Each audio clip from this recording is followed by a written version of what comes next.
ganda nung naglilinis, yung nagkakarwas, ang ganda ng babae. Ganda niya mga tol. Ayun o. Ay naku po. Kaya hindi na tayo pwede. Ay! Yari na naman ako sa asawa ko. Buti na lang hindi niya ako naiintindihan mga tol. Ayun, what's up mga tol. Welcome na naman siyempre sa aking vlog for today. For today's video mga tol, samahan niyo muna ako mag car wash ng aking sasakyan kasi napakarumi na ng kotse ko mga tol. Ilang buwan ko na rin siguro hindi nakaka-car wash tong kotse ko. Sa labas medyo marami na at marami ng talsik ng mga ng tubig ulan na nalagyan ng alikabok. Actually nalinis pa nga eh. May mga tae pa nga ng ibon. Nalinis pa nga dahil nung nakaraan umulan habang nagda-drive ako, so parang nakarwas yung kotse ko. Pero this time talagang ikakarwas ko ng mga tol at kailangan ko ng vacuumin din ang aking kotse dahil mukha ng dugyot ang kotse ko. So yun mga tol, pupunta ako ngayon ng car wash para malinisan na tong kotse ko at magmukha nung ulit maganda. So tara, dadaling ko kayo sa car wash kung saan ako nagpapalinis ng kotse. Actually automatic yun. Dadaan mo lang yung kotse ron sa isang machine, tapos lilinisan na yun mga tol, lilinisan na yung kotse. So tara, punta tayo dun, let's go. Ayun mga tol, nandito na tayo sa gasoline station at meron din silang car wash dito. Dito ako nagpapa-car wash mga tol. Yan, tapos libre din yung vacuum. Nakikita nyo yung mga kulay blue na yan. Libre yung mga yan. Magpagas ka man dito, or hindi, magpa-car wash ka man or hindi, pwede ka mag-vacuum dyan mga tol. Libre yan para sa lahat na may sasakyan. At siyempre yung car wash nandun sa likod. Doon tayo magpapa-car wash. Ayan, medyo slow down lang tayo kasi may tumatawid, baka matisgrasya natin. Dito tayo.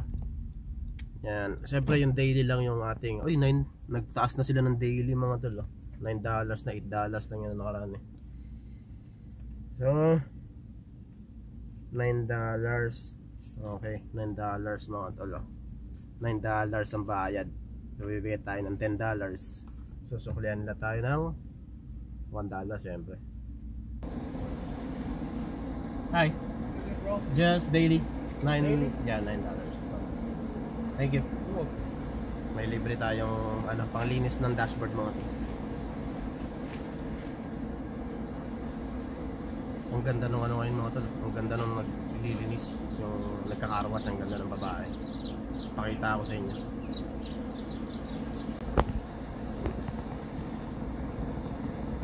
Alright, thank you.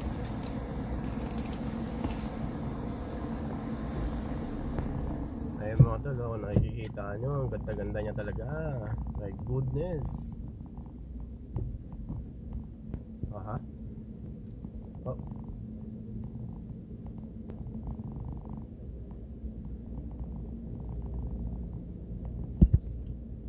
Ang ganda niya pare. Solid. Lol. Siyempre lalagyan natin sa neutral yan para safe. Make sure na sarado yung yung ating bintana kasi baka mapasok ko ng tubig. So, ito lang kadali ang car wash dito mga tol. Ang tao-tao, ang ganda niya mga tol. Ayun, ay naku po. Kaya hindi na tayo pwede. Ay! Yari na naman ako sa asawa ko. Buti na lang hindi niya ako naiintindihan mga tol, kasi kung naiintindihan ako ng asawa ko, yari na naman ako. Mga tol, hindi ako naiintindihan ng asawa ko kasi yung asawa ko mga tol, siya, Mexican mga tol. Hindi niya ako naiintindihan. Pero hindi, hanggang tingin lang tayo sa mga ganyan. Hindi na tayo pwedeng sumideline. Kaya mga tol,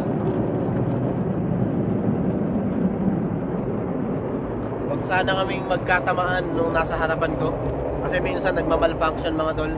Nung nagpakarwas ako nung nakaraan, muntik na umabot yung kotse ko sa isang kotse. Parang nawala yata sa alignment. So talagang bumusina ako ng bumusina. At nakapreno ako, buti hindi nasira yung gulong ko mga tol.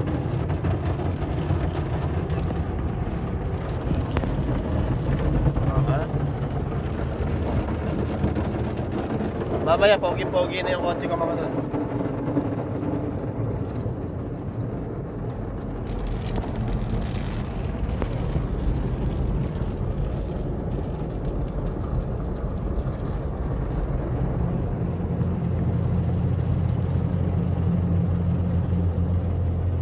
Banlaw na. Binabanlawan na ngayon mga tol. Siyempre pagkatapos ng sabon, banlaw. Ayan. Tapos pagkatapos ng banlaw, mayroong blower doon sa harap. May malakas na blower dyan. Papatuyuin naman nila yung kotse ko. Pero hindi to yung tuyo mga tol eh. Kaya ang gagawin ko dyan, kailangan ko pang punasan yung kotse ko. Bago ko ibiyahe ulit. Kasi siyempre pagkabasa, tapos nag-drive ka, yung mga alikabok didikit sa side ng kotse mo. Kaya kailangan tuyo-tuyo.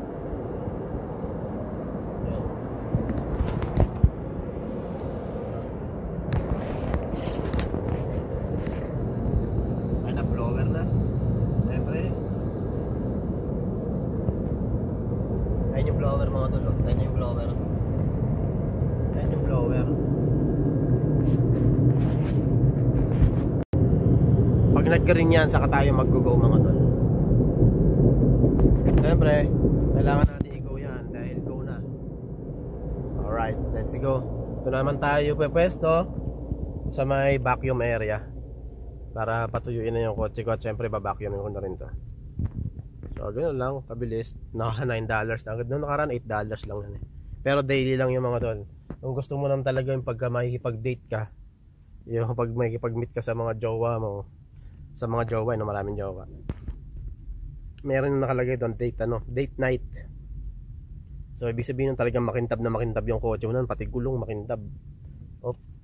Yun lang, doon tayo nagdampo nyan.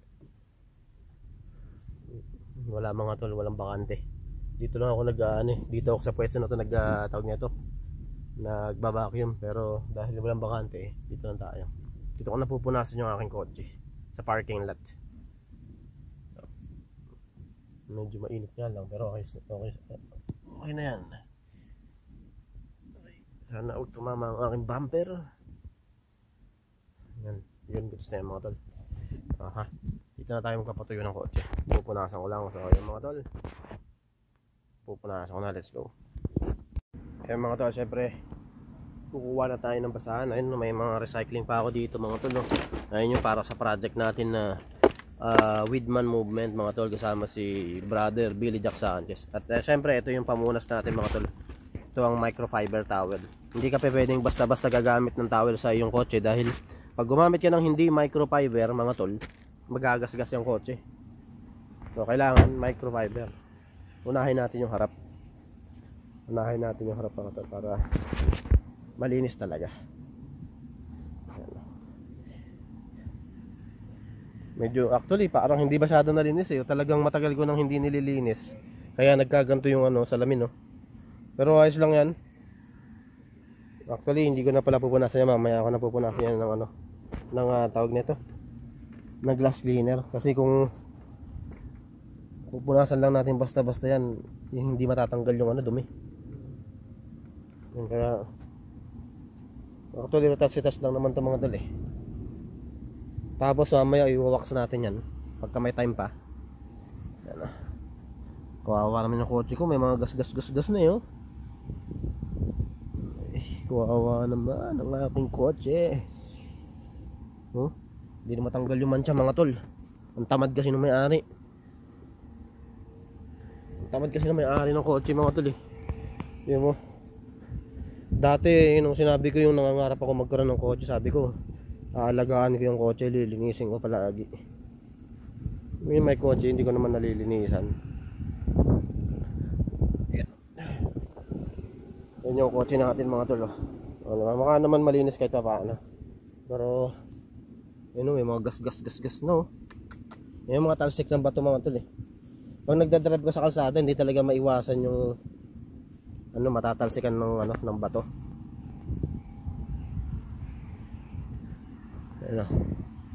Ito may tama na naman. Nung nakaraan nung drive ako, may tumalsik yata na bato. Kaya ganyan. Doon dumi rin. Siyempre mamaya na natin yan. Dito muna tayo sa side. Kasi magagasgasan yung ano ko, yung aking body. Kaya dapat dito muna tayo sa mga gantong part para hindi masyadong madamit yung ating kotse. Yung mga lower sa huli na yan, huli na natin pupunasan yung mga tol. So yun mga tol, pause natin muna dito para mapabilis ang ating paglinis ng kotse. Update ko ulit kayo later. Alright. So yung mga tol, napatuyo ko na yung kotse ko. Medyo pinapahanginan ko lang ng konti para talagang tuyo-tuyo. Yan. Yung loob na lang yung lilinisan ko, babacuumin ko na lang yung loob. But okay na mga tol. Ayan, hindi naman masyadong marami yung loob eh. Yung tissue ng asawa ko yan eh. Hindi naman masyado, pero siyempre vacuumin na rin natin para sa mga alikabok, mawala yung alikabok. Diba? Ayos ba mga tol? Mukha na namang malinis yung kotse natin. Makintab na naman. Medyo may mga markings lang ng konti. Dahil yan sa araw eh. Saka yung natataihan ng ibon na natutuyo. Pag kasi natataihan ng ibon yung kotse mga tol, tapos natuyo, yung mark dun, di na basta-basta matatanggal unless ipaano mo yan, ipa-repair mo sa mga auto shop. Yung mga automotive paint mga tol, kailangan ipalinis. Ay buti, nagasgasan pa yata. Aray ko po, masakit sa puso. So yun mga tol. So mamaya magbabacuum na tayo doon sa kabilang side. Diyan tayo magbabacuum. So yun mga tol, malapit-lapit ka na matapos at konting retouch na lang.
Nalinisan na natin yung loob ng kotse saka yung labas. Napatuloy na natin. Yung salamin na lang mga tol, gagawin ko na lang yan pagdating ko dun sa aking trabaho. Meron pa naman akong oras. Ayun, no? Diba? Malinis na tignan. Siyempre na-vacuum na natin pati upuan. Malinis yung aking side. Ayos. Ayos na. Mukha na namang kotse yung kotse ko. Next na gagawin mga tol, siyempre mapapagas na ako dun. At ako'y bibili ng aking maiinom. Dahil ako'y nauuhaw na at napakainit. Pilip muna mga tol sa aking kotse. Kakatapos ko lang iwax yung kotse ko mga tol. Ang kintab na naman. Nakita nyo kumikinang yan. Sa sobrang kintab. Mukha na naman tunay na kotse. Dulas yung patilangaw. Madudulas dyan mga tol. Ayun mga tol, siyempre nandito na tayo sa gasoline station. Magpapagas muna tayo dahil bukas uuwi na ako sa Fresno. Kaya kailangan siguradong full tank na ang aking kotse. Ano ating kotse mga tol. At syempre dito ko na rin tatapusin yung aking video. Maraming salamat sa mga nanood. Till next time mga tol. At ingat.